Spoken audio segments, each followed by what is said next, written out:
which is what they want. They have 0 disables. They've got the Rubik Lift, that's about it. So they have to have Secret, Secret has to be a willing dance partner for Ehome to get anything done. It's been a battle of vision really in both games, but this game, it feels like Secret is falling behind in the vision department here. They've only got 1 ward on the map, still every Dire Tower alive. The traps and deep wards continue to pile up, and you just toggle the Fog of War for Ehome, they see almost the entire Radiant Woods, and now their own Woods a bit less vision there, but they've got the towers up, so they've got control, and now they'll grab another tower. They also get their own mech, this to match what S4 has. So when it comes to team fight, Ehome are ready to rumble. They're moving on towards mid. Arteezy looking for split push, but he's not the Shadow Fiend type of hero that can quickly bring down the tower. He's going to blink into the enemy woods and just wants to keep the farm up. He knows the Battle Fury is the key. Slow the game down and buy time, but guess what? There's vision. It's on Puppey, and swarming in is Ehome. They may even run into Arteezy here. He blinks out. Oh no, Arteezy, this could be a devastating retreat. Oh, just gets out of range of the cooldown. Can he make it out? Puppey, he'll be the man left behind for now. S4 not even going to try to help him. Death by the Fade Bolt. They still hold the level 4 paralyzing cast. Will they find Kuro? The TP out. He'll make it. No vision on him, but the pressure mounts bottom. Arteezy, oh, 43 HP. Now Kuro. Even when they survive, it's only barely. He wants this Battle Fury, but the pressure on the map is there for Ehome. Yeah, they've got wards in their own jungle. That sentry to follow up too. It's pretty surprising that they decided to place it there, but clearly it pays off because they know if they're pressuring Arteezy's jungle, he's just going to rotate to theirs. And they're placing wards on both sides of the jungle just to make sure that the Battle Fury is slowed down as much as possible. And even if he gets to the Battle Fury, they want to be able to pressure him and just force him out of whatever section of the map he feels comfortable in. Ehome, they're going to start to get aggressive real soon because CTY just 200 gold off of that Desolator, and once he grabs that, then Anti-Mage dies in those exchanges. He dies on probably 1 less hit. It's going to put even more pressure on Arteezy to be careful. Call down will come top lane, and they go onto S4, even through the mech. He may drop here. Requiem is baited out, and they beat a retreat with the Requiem down now. Oh, opportunity may beckon for Ehome to move in even deeper. But you wanted to see pressure. They had a lineup that could rush in and put a lot of pressure on the map blitz, and we are seeing it through vision, through hero movements, through smokes, and again they're moving forward. Onto Kuro, back into the creeps. Cask is going to stop this. Maybe Zai can turn it around. He's looking for the call. He's almost got his blink. Can't quite find the opening. So we'll see Arteezy also forced back. Battle Fury calling his name, and he is going to get it along with the blink, but he's still got to farm that next item before he really comes online. In fact, they expect him to be at this camp, and Lanham is right about it. Arteezy silenced, quick TP out. What a reaction, but not enough! CTY slams the door with the Deso, and we see the Anti-Mage, not the most combat-worthy hero this early on. He's just not getting the space he's accustomed to. Now the blink forward, Zai trying to throw DDC back, throws at the Battle Hunger, he retreats, but good luck, my friend. Called out there, maybe? Should take down to this. No, the people! Don't tell me he lives! Don't tell me he lives! No mercy, he's dead.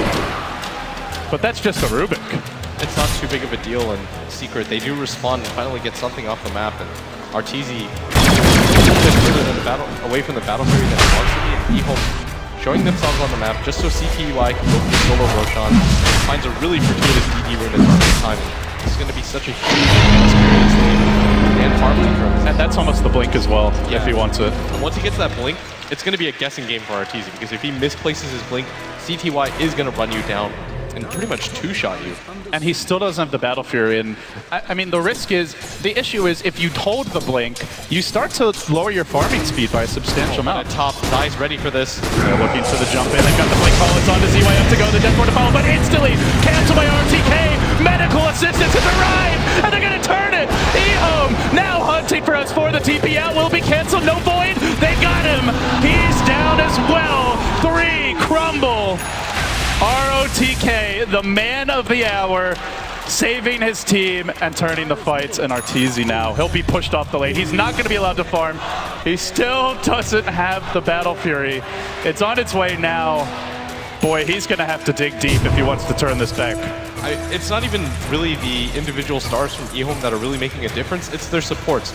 This ward allowed them to see the Axe jump in. It's made such a huge impact. That's twice now that they've set up a gank using it. The first time they get Puppey, the second time they get 3 heroes out of Secret. And this ward, it's all about the vision nowadays, as you said earlier on in this game. And it made all the difference in the world because Ehome They see that the gyrocopter is going to get initiated on. They instantly rotate 3 heroes to back them up. They correctly guess that Secret are going to get aggressive, and the turnaround potential for them is huge. And it's such patient aggression. We see CTY melded bottom. He's very strong with an Aegis right now, but he doesn't immediately jump on Puppey. He waits until he walks close. He sees their support there from Zai, and then he backs. And that's really been the maturation process that you talked about, that he doesn't overcommit whether he's ahead or behind. He's a more calm player in general now. It's Secret's turn. They want to make something happen. Puppey on the smoke. Maybe they get DDC here. There is a ward. Saw him walk by towards the secret shop. He's found an interesting nook here to try and hide within. They know about that nook. DDC, welcome to your new home. It's called the Well. Zai with the dunk. Finally, Arteezy finally finding that farm time. He's already almost level 12. He's finally got that battle fury. Once he gets his Vlads, pretty much stay on the map for as long as he wants. He can do the jungle camps. And, I mean, we've been talking about Ehome all game, and yes, they have been playing a really dominant game, but you still don't really have the best counters for this anti-mage. You don't really have the best disables, only the Rubik Glyph. It doesn't last for very long. The Night Stalker silence is not an opportune silence. He can just manta it off every single time, and it's going to get hard for them to keep up with him. And that's where Ehome want to keep it up. CTY is looking to do it bottom lane. He will press the tower forward and drop it pretty low in terms of HP, but Puppey pings it out. They'll rotate in S4. And it does need to be reiterated that their cores are farming. S4 neck and neck, in fact, surpassing again the Templar Assassin on Ehome. And Arteezy still the leader. The have-nots are the supports, though. Looking at Kuroki, normally one of the most farmed supports in the game, up there with AUI 2000. And he's doing a decent job, but this lineup needs a lot of space, especially for the two main cores. So it's going to come down here to positioning, it feels like. Puppey and Kuro, not quite as much to work with item-wise. They got to do it just with sheer savvy and veteran wit. In all honesty, it's just the warding. ROTK, he has a gem that he picked up himself, so it's incredibly hard for Secret to keep up wards on the map. And so Secret, they're just playing behind their cores, kind of playing the guessing game like you said, whereas Ehome supports are pretty much willing to go wherever they want, because they have full vision, they can wait for the counter initiations. They're playing with full information right now. Whereas Kuro and Puppey, they're playing the guessing game. You saw it at top, and here in this mid lane, they have no idea this is coming in. They're on to S4, the back's there, the call down to follow. He's completely surrounded, doesn't even get on the spell in the grave. It allows for a Red Queen to turn this, and on to RTK to go. The Death Lord keeps on going. CTY trapped in the trees. He's got to get out and help the team. They lose two. Oh, the Blink will cool down, but the damage is done, and Arteezy says, wonderful, I'm going to cut the wave top. This tower will be mine. So much space. A lot of it feels like it came down to CTY getting caught in the trees. They couldn't do anything for the whole Death Lord. Just such good placement and play by Secret there. And the problem is for Ehome's lineup, it was like we talked about last game. The reason why we were talking as if Ehome always had a chance was because there was no natural counters to the Storm. It's the same thing for the anti-mage this game. And the disastrous thing for Ehome's lineup is they can't really make those mistakes. On paper, it's, okay, we traded 2 for 1, at least we got a core, but it's more like we committed 5 heroes to a fight, and the anti-mage was farming the entire time, and all we got was 1 hero. And boy, is he farming. Suddenly it flattens up. He's still 30 CS up on this Templar Assassin. And now he's got a haster, and he's going to blink in mid, looking to clear out the waves, and the pressure just begins to mount. The tower, tier 1's still up mid and bottom. That's something Arteezy will definitely have his eyes on. Now moving towards the enemy ancients. Oh, this is a big stack. They can't allow him to take this. Is he going to chance it? You betcha. Onto the ancient stack he goes. RTK's in position on the high ground. This is going to be, he sees this. Arteezy, got to be careful. He's back into a silence. He can't blink. The greed, it costs him now. Ehome get just about every creep. Oh, they just saw him and they knew what he wanted. That really hurts the economy. Arteezy thought if he sees the Night Stalker coming, he can just blink out, but it was that play by ROTK to drag him back with a vacuum, cancel the animation, unable to do anything as they're just flailing through the air. And it's nighttime as well. The vision just isn't that great for an anti-mage.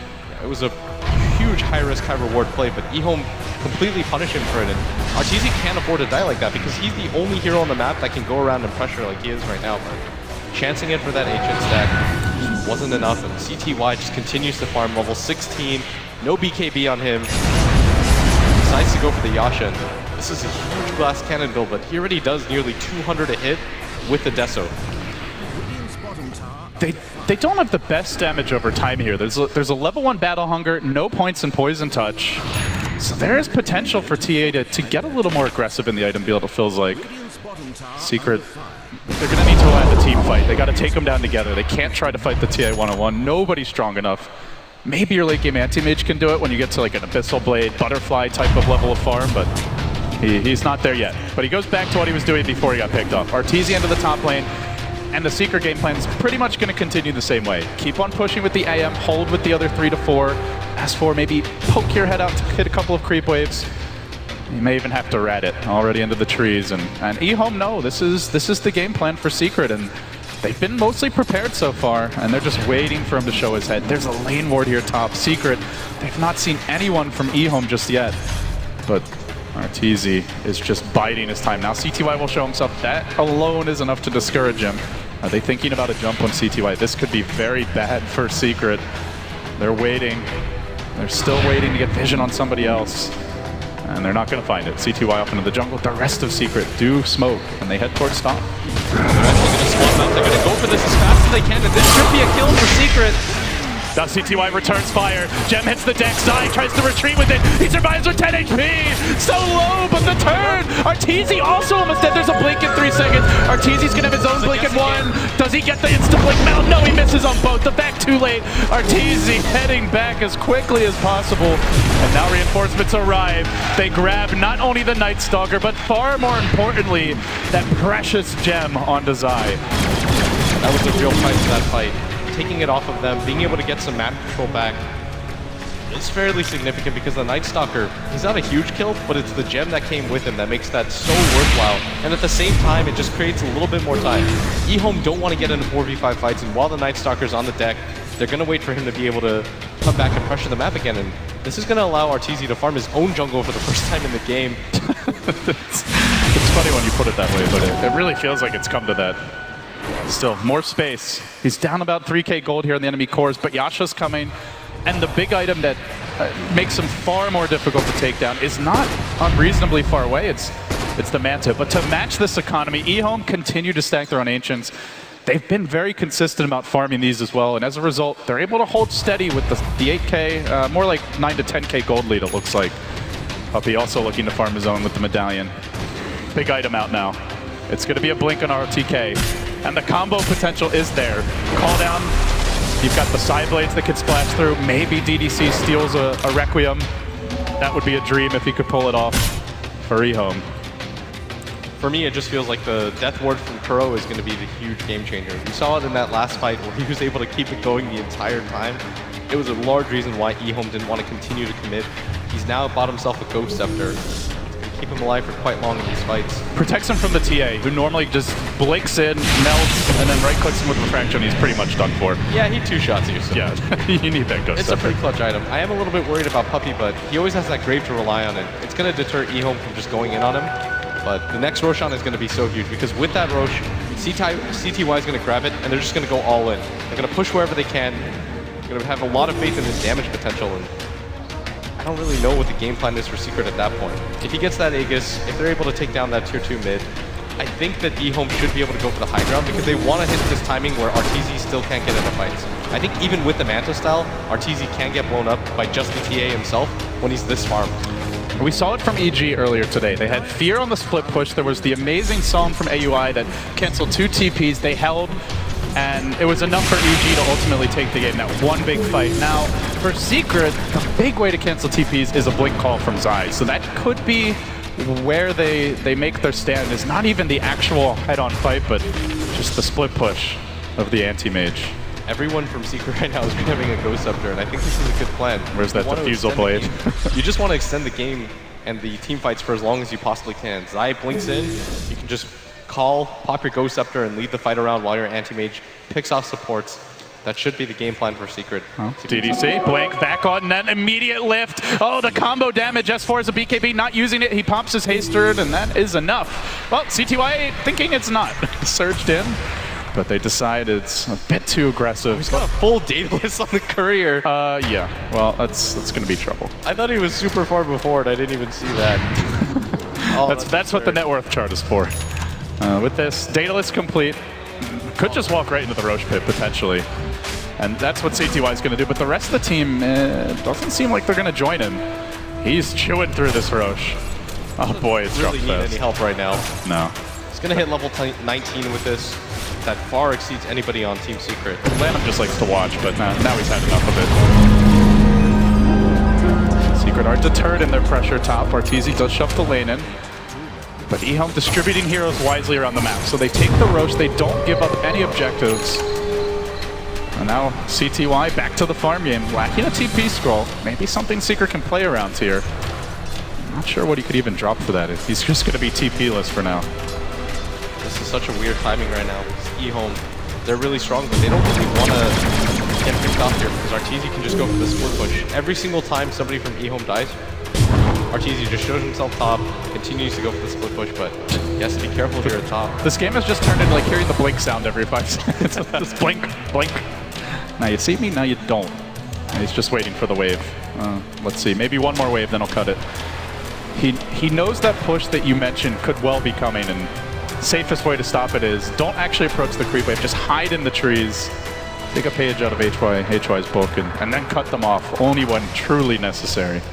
So he's gonna go for the split push here. He absolutely has to. There's no real way for them to stop this Ehome push mid. He's close to the Manta as well.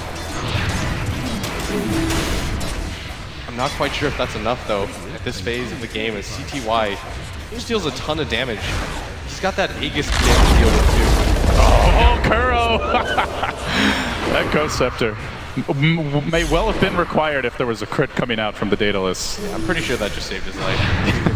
That felt like a Daedalus hit. He's pretty happy about what just happened right there. Here comes the creep cutting, and this is going to be the area where we see the most of Arteezy, is just that kind of rim near the enemy side of the map. But uh-oh, somebody isn't so mobile. It's Puppey, trapped in the trees, will end up going down. Meanwhile, mid, CTY hoping that S4 dares to walk up the ramp. Oh, S4, DD ruined, BKB, no TP!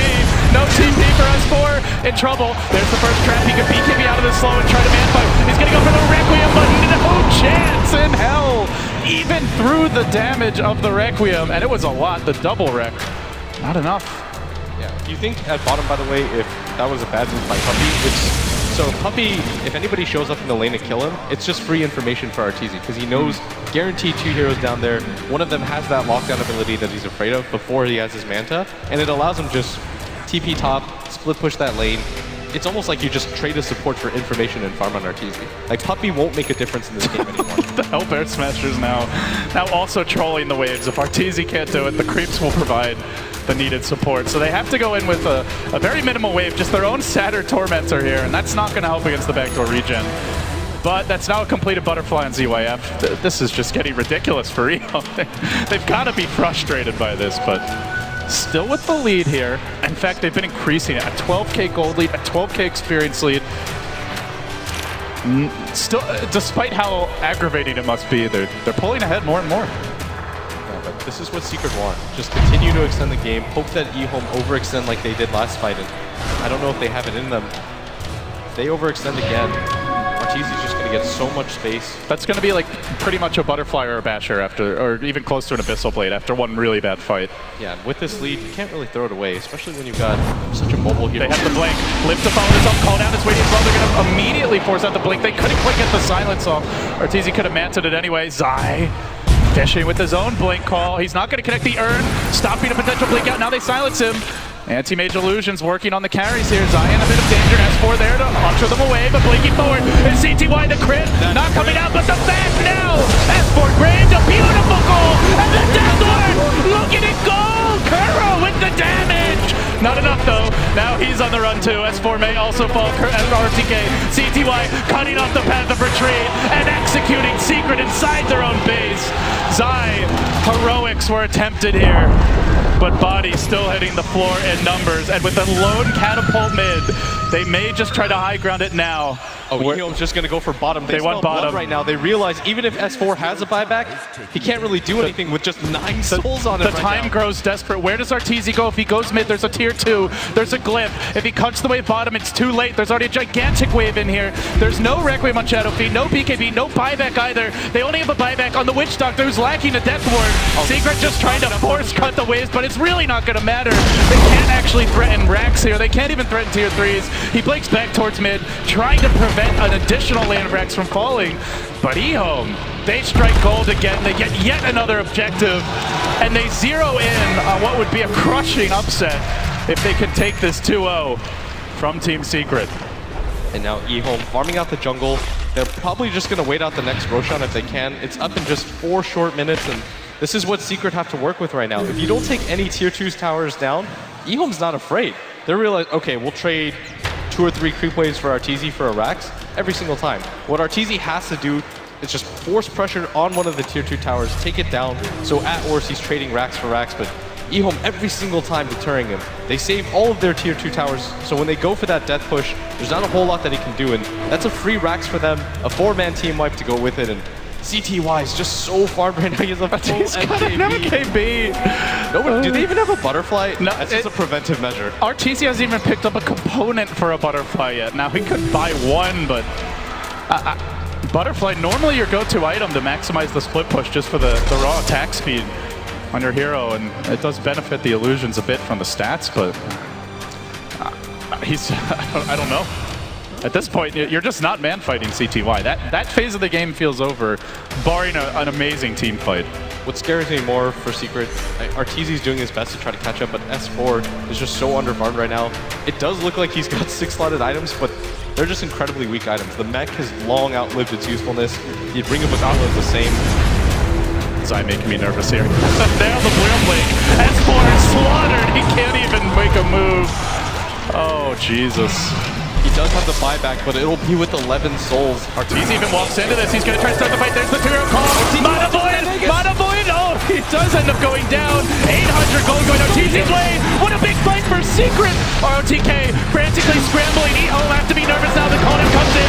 Gyrocopter arriving and looking to hold the lines. Stand strong, Ben, but there's the Kuro Deathlord from the high ground. Pounding into ZYF here. Back, turning on Arteezy. Can he win the fight? He looks to blink, but he's got no manta. And ZYF bails them out. Now the blink. Ion Shell, Kuro down. Even what the miraculous of most miraculous fights, it pales in comparison to the raw damage output of Ehome. And without even a second of hesitation, Arteezy insta buyback, purchases a Basher. He won't have a second life for a very long time now. That's ZYF in a nutshell. CTY, that's the guy we're talking about, but he just sneakily runs in. He's like, I also have 20k net worth. Like, did everybody forget about that? If you watch this both cast, games it's now. my bad completely. We haven't really talked about the fact that he's 10, 0, and 10 right now. We've focused so much on CTY, it's just absolutely stunning. He's almost got a full, he actually does have a full MKB complete. And I think Secret is in a similar situation. They all in to kill the TA without realizing there's just an equally net worth farm Gyrocopter waiting in the rear. And he was late to the fight, too. Yeah, he got there like didn't even come in. 2 heroes were dead. The Night Stalker was on the run. The Darkseer was just trying to get out as well. And oh, hey, call down, flat cannon. Get the hell out of here. Oh, Ehome now. Won't have the Aegis for a little bit of time, but it's about to respawn, it looks like. Just a minute or so. And there's no anti-mage buyback blitz. This means they can push with Aegis, with 2 ultra-farmed cores, and a Darkseer that outstrips the Axe and even the Shadow Fiend of S4. So basically 3 farmed cores on like 1.5. And Secret are just going to have to play picture-perfect Dota to have any chance of holding this.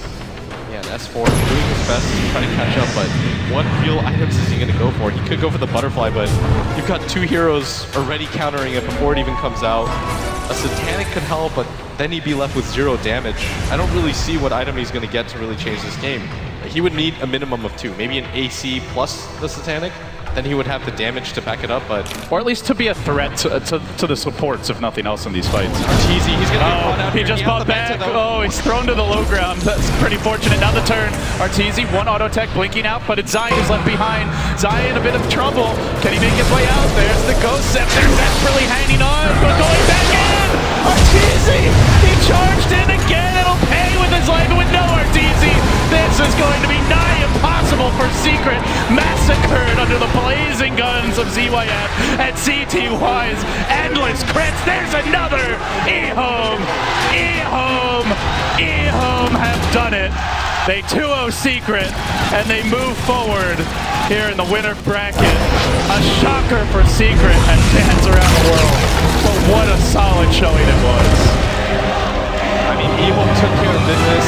Neither of those games even looked particularly close. In the first game, Secret had the advantage, but Ehome staying strong. And in that second game, I mean, I thought Secret was going to bounce back to turn in a dominant game 2, but Ehome, from start to finish, the laning phase on, they had an objective in mind, clear-cut victory.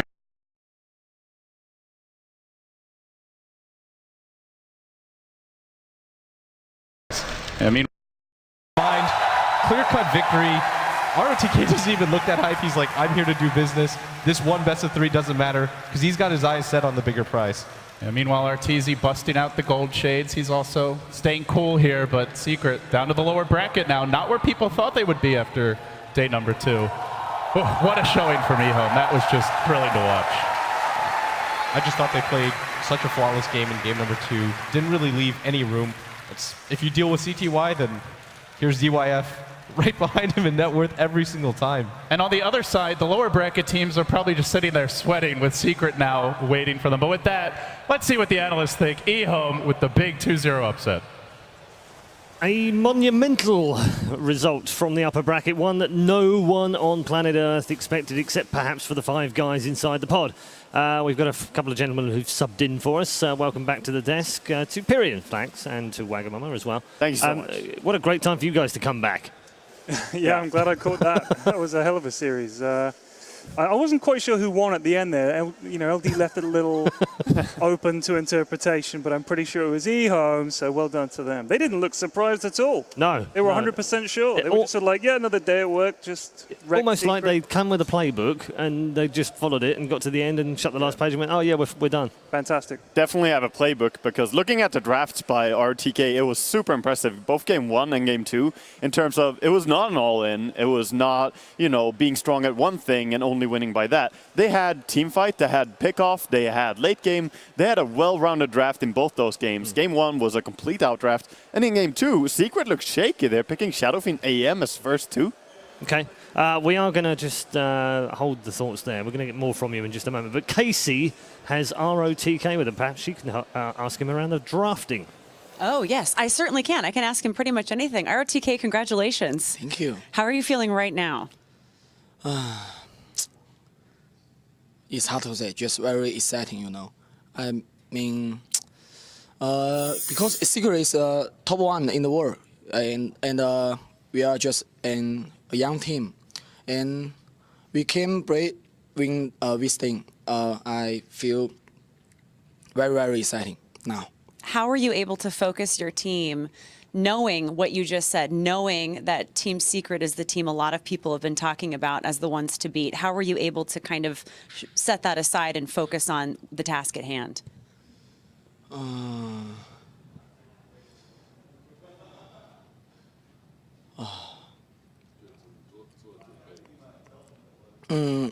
We just train every day, and we get back in 10 o'clock morning and just watch every replay with Secret until tonight 3 o'clock. I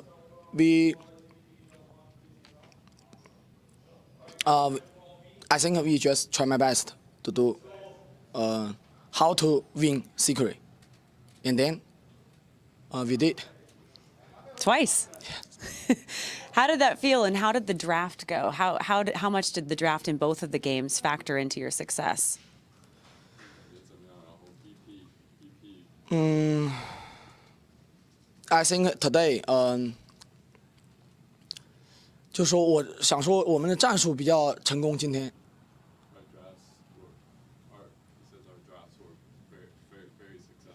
Your drafts were successful today. I think. Yes, yes. I think you clearly proved that time and time again. Congratulations on those decisions. So are you able to kind of enjoy this moment a little bit, or are you already looking to evil geniuses? Absolutely, we are looking for evil genius, because beat win Secret is very important to us, to make us more confident, and in this tournament, I mean, it's very important win Secret to us. What did you learn last year coming in second with VG? What were the lessons there that you're bringing in this year? Joshi. Sorry. Oh, don't apologize. You're doing great.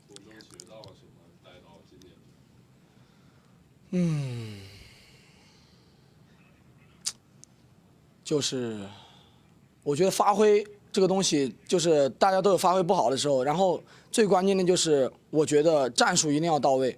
我认为去年在决赛中我的战术上，很失败，我其实很沮丧，然后我也很自责。不过目前为止，我感觉我战术安排的都还不错，所以我挺开心的在这一点。 Josh, come on over. I'm sorry. Don't apologize. You're doing great. You're doing great. Josh is here. He's going to help translate so we can. So he said, last year in the finals, my tactics and strategy were very bad. It was a failure, and at the time I felt really down about it. But so far this year, I've taken that lesson, and my tactics and strategy, the choices here have been good so far. You're really hard on yourself, aren't you? 你对自己挺自责的，是吧？ Yeah. Really? Last year, I mean. Yeah, but this year you're doing great.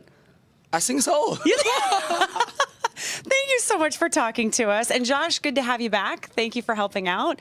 And we'll be looking forward to the match with Evil Geniuses. Good luck. Thank you. All right, we'll send it back to you guys. Thank you very much, Casey. Thanks to our OTK and to Josh as well. Thank you very much for the translations in there. He's obviously very happy, and he rightly should be happy. He almost seemed a little bit surprised in some way as well, but also he was struck by his calmness. I mean, he said he was excited, but he didn't really show that. I've seen him much more excited than that. Fantastic. Yeah, he's a true personality as well. He has been loud in some lands over in Asia, and truly amazing to hear his thoughts here. And thanks to Josh for helping out there as well. Yeah, absolutely. A heroic effort there from Casey and Josh and RTK, I think, definitely. We got the job done, team. Yeah, we did. We got there. Let's check in with the bracket right now because we have a completed upper bracket in the quarterfinals. All 4 games have been completed. Our final team joining the semi-final of the upper bracket will now be Ehome, not Team Secret, as many predicted. In fact, I think the predictions are well over 90% for that one. So we've got LGD versus CDEC and EG versus Ehome.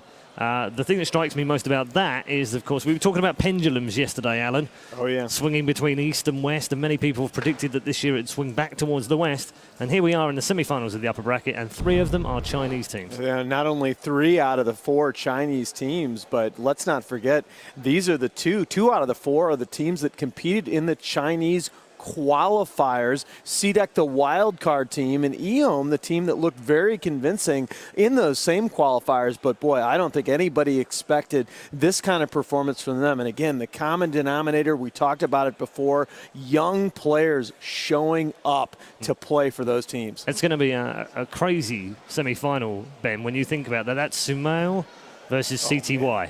Yeah, I'm not sure whether EG is like relieved that they don't have to play Secret or disappointed because they don't have a chance to beat Secret because they might not even meet in this tournament. No, maybe not. And it's an awful long road back as well, Ted, isn't it, for Team Secret now, that lower bracket. And I think, would it be fair to say that the teams down there are now looking at that going, oh, no. Well, I mean, on the basis of that performance, I don't think it's safe to judge Secret on that game. Ehome absolutely destroyed them. I'm sure Secret will go away and look at that and say, okay, what went wrong here? I mean, there's no way they're just going to say, oh, well, we give up. I mean, they came here to win the tournament. They were many people's favorites. I personally thought it was going to be an LGD Secret final. I still think LGD are probably going to get there, but Ehome have shown that they're more than capable of performing at this level, and they could go all the way. It could be LGD in the final, it could be CDEC, but I'd be amazed if it wasn't one of those 2. Okay. Ehome, in terms of group stages, weren't that impressive. Certainly didn't. Nothing suggested that performance was on its way in the quarterfinals. So what's been the difference, do you think, between last week and this week for them? I think just more time to adapt to the one opponent ahead of themselves. Because right now they just focused really well and got into, as he said, they tried to focus on how to beat Secret. And they made a strategy that was just beautiful in both these games, didn't show any real weakness It was just amazing to watch. Yeah, that seems to me to be kind of the second part of the formula again. These players with veteran experience. I mean, you give ROTK and Lanham a couple days to think about a team, they're going to impress. But boy, oh boy, I mean, this is the first LAN series that Secret has lost since April. Yes. They lost April 23rd. That's right. Against Team Malaysia. And I mean, come on. I think all of us, nobody expected that Secret was just going to show up at TI5 to pick up their trophy, okay? But to see them go out this early in the tournament, it's amazing. Yeah. Really amazing result. We are going to move on now to the lower bracket now. It is Empire versus MVP Phoenix. And these two teams are on their way out into the arena right now. The shades have become popular today. I don't know if it's got so bright there, down there suddenly. The light maybe is a bit strong. I don't know. Let's keep an eye on these handshakes. You know, let's see some sporting handshakes, unlike last night. So hopefully we'll see Rabbit. We'll yeah, send no, Fury on they'll it. be fine. They'll be fine. Look at Let's that. watch. Keep an eye. Okay, I think we're good on handshakes. We're all good. Whew. No danger. The danger has passed. To be fair, I believe that was after the series. Yes. Rabbit was Yeah. looking a little bit like he wanted to get away from there.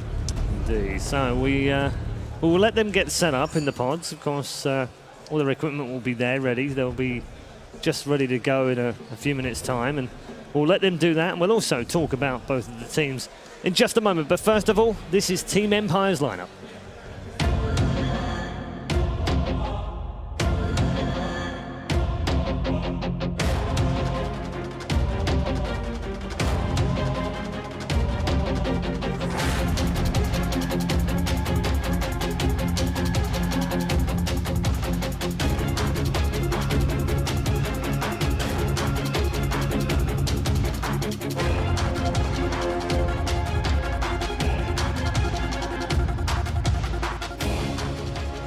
There they are then, the team that everyone says in the past should have won something, but a different lineup on the way for Team Empire this year. And they've also had a reasonably good year, but so far have flattered to deceive. They did go out, of course, in the Group B stages and fell to the bottom half of the bracket thanks to a playoff. And, of course, got into the top half and then lost yesterday. So they've made it the hard way round. We'll see whether they can continue through the international today, because they are in the last chance